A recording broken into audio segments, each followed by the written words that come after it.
Hey everyone. Hey everyone. Happy Thursday. How are you? I'm so excited to connect with you. And I'm having a little video trouble.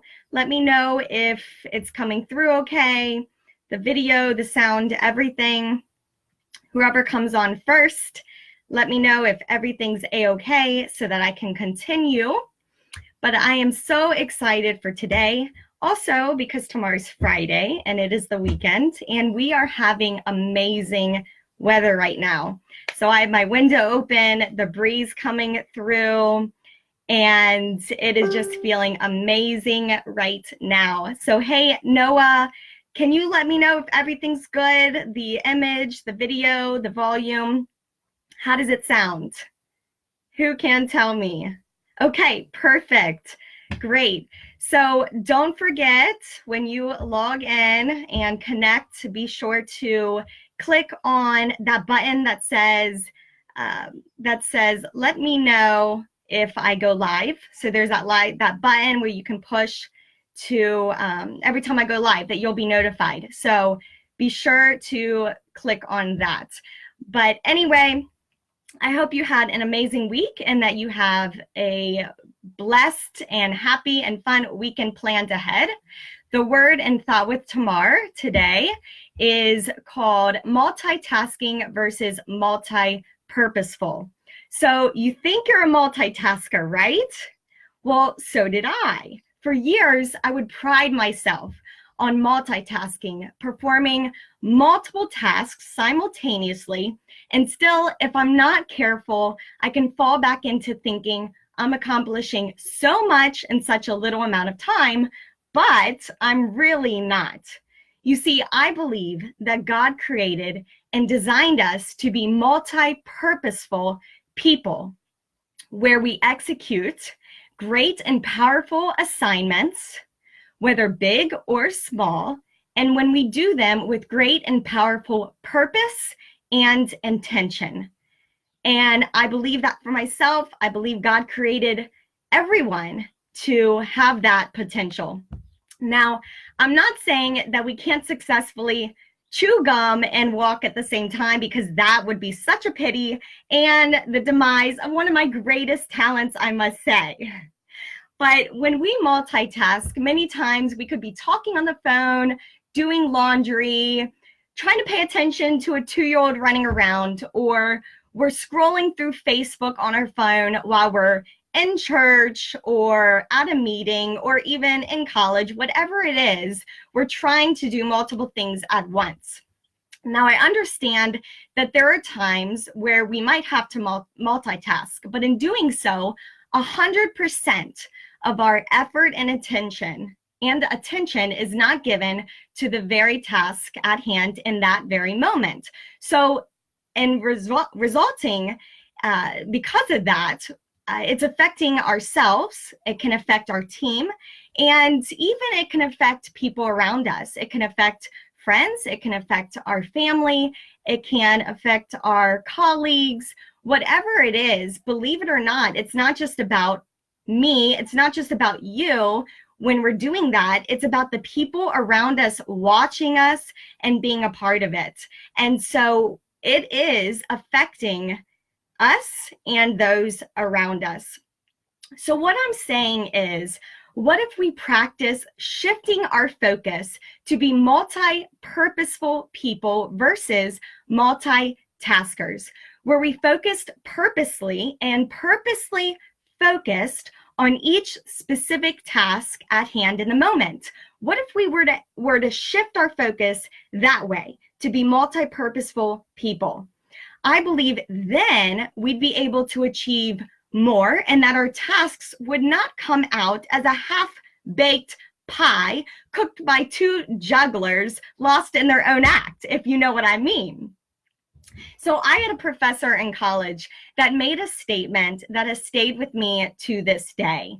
He said, life is not a balancing act. It's not about trying to balance career and family and friends and ministry and work all at the same time. No, it's about being faithful in every single aspect of our lives. So it's not like you have to split your attention like you cut a pie and here's a portion and here's a portion and there's a portion. No, you are placing 100% purposeful, directed focus and effort on every aspect of our lives, as good and as we can in that moment and in that day.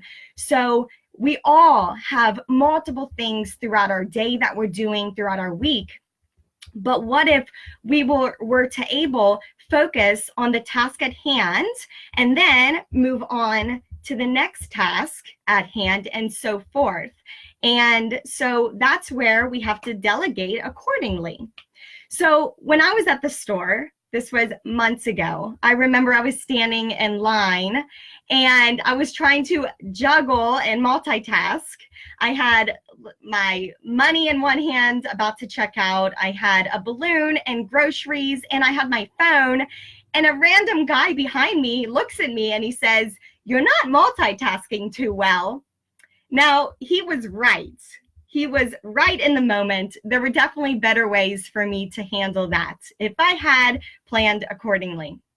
So here are some helpful tips that I think you and I can use to strive to be better at being multi-purposeful people. So these are just a few that I practice and that I want to share with you.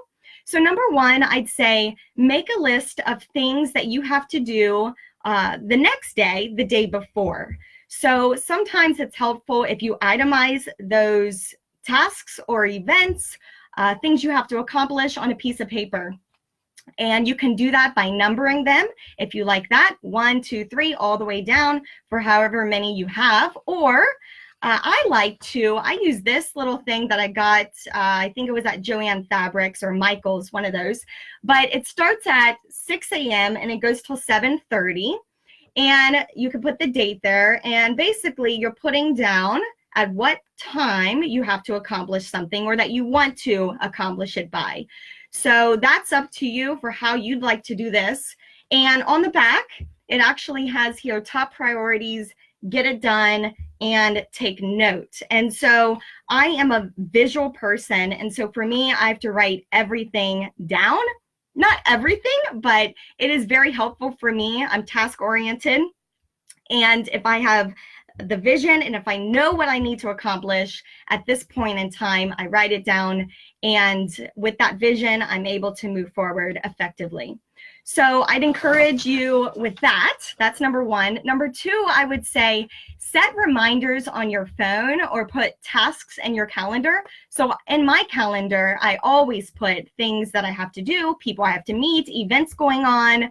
And so I schedule everything in my phone. And I even set reminders. And sometimes there will be a reminder that goes off a half an hour before if it's somebody I have to meet or do. And so that way I'm reminded, oh, I need to start getting ready, or, oh, this is happening, start to leave now. And so I think that's helpful to be multi-purposeful. You're being purposeful in your effort at that point in time. And so you always need to schedule things out accordingly. And I think that's a helpful tip for all of us, is to put something in our calendar, whether it's on our phone or a visual in your room, whatever it may be. And the next thing I would say is take breaks in between your work, whether that means you're walking or listening to music, getting something to eat or drink, because really, in doing so, by taking breaks, it really helps to refocus and really to get you energized. So sometimes throughout the day, we lose energy, and therefore we are either losing our effort to accomplish the task at hand, or we just give up. And so it's really helpful to take breaks, and I'm a big fan of breaks. And so I'd encourage you to do that. And last but not least, and remember, these are just a few tips I'm giving here. It's not the end all. But last but not least, I would say just remember to have fun. So have weekend things to look forward to, so that Monday through Friday, you are purposeful in what you're doing, and you're doing everything Monday through Friday with intention. And because you're looking forward to the weekend. And so you're telling yourself, hey, work hard, play later. And so just don't forget to have fun, release the pressure off of yourself and just breathe. Sometimes we just have to give ourselves the opportunity to breathe and just to say, hey, I have this in mind, this for the weekend, work hard now. So what are some things that you do that help you to be purposeful people when you have a task at hand, when you have a lot on your plate? How do you become a multi-purposeful person when you do things with purpose, directed focus, and intention? I'd love to know. I'm sure other people would like to know what you do, and I'd love to learn and perhaps embrace it myself. So please go ahead and share that in the comments section, or send me a private message. That would be amazing. I'd love to hear from you. So my encouragement to you today is that you were born for greatness, and you were born to do great things. And when we focus on performing each individual task with intention, purpose, and directed focus, not only will we accomplish more with 100% effort at our best ability, but that same posture and practice will pour out over every area of our lives, emotionally, mentally, spiritually, relationally, and so forth, resulting in us, living on purpose, with purpose, and extending purpose to the world around us. So I hope you are encouraged with this video and with this word, this thought, and always be blessed and have an amazing rest of your Thursday and weekend ahead. I look forward to connecting with you again. Bye for now.